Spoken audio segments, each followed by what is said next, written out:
Hello, my name is Fiona Skinner and I'm the manager for the mental health support teams in East Sussex.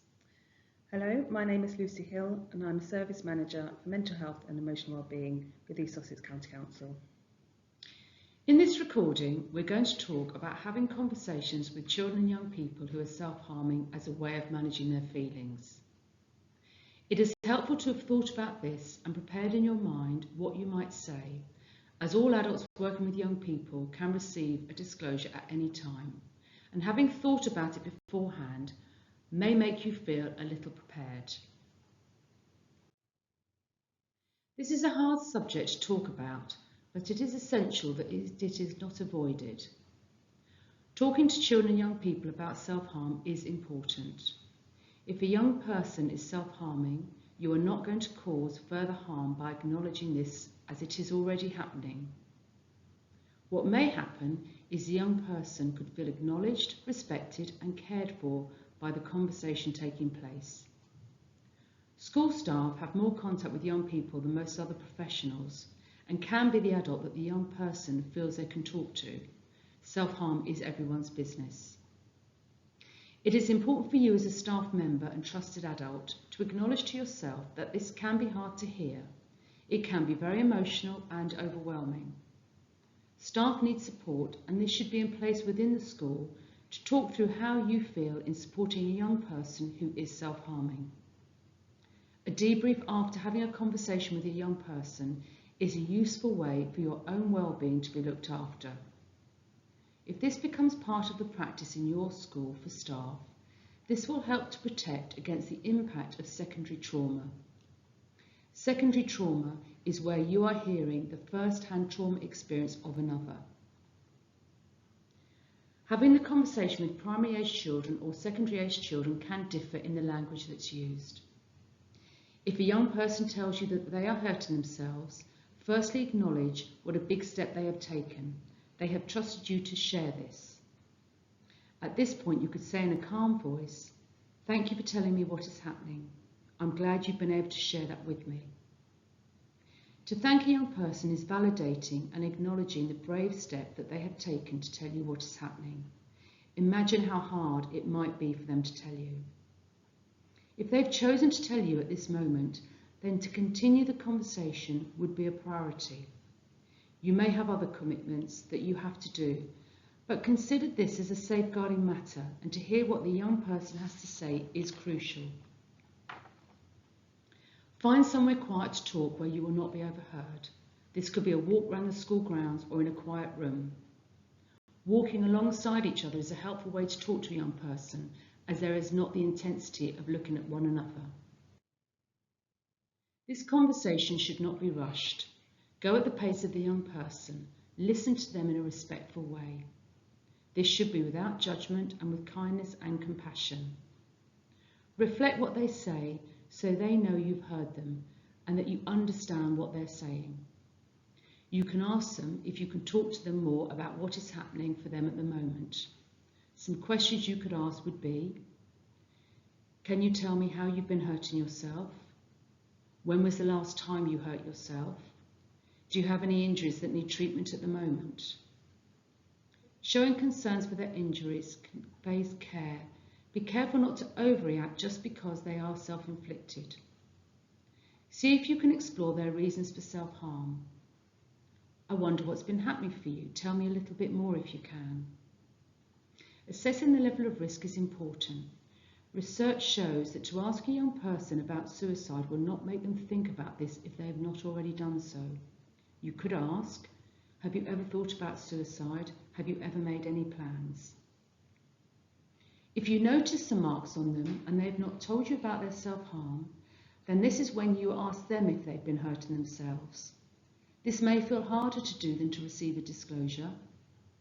If you have caught a glimpse of signs of self-harm by the sleeve of their jumper rising up, this may not be by accident.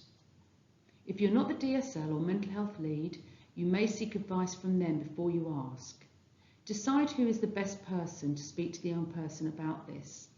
You could say, I've noticed some marks on your arm. Have you been hurting yourself? We are going to move on to what to avoid saying.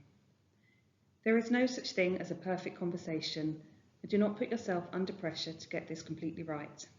There are things that you can avoid saying if you're prepared in advance. What not to say. Don't tell them off and tell them that it is wrong. This will only make them feel worse. Young people do not need to be made to feel shame or guilt, as they may already be feeling this.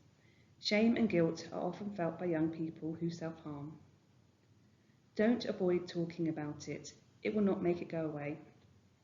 They have shared this with you, and they could then feel very alone. Do not ask them to promise not to self-harm. This will not work, and it is likely to put a lot of emotional pressure on them and set them up to feel guilty. Do not make assumptions about why they are self-harming. Let them tell you why they do it. Try not to panic and overreact. If you stay calm, this will be less frightening for them.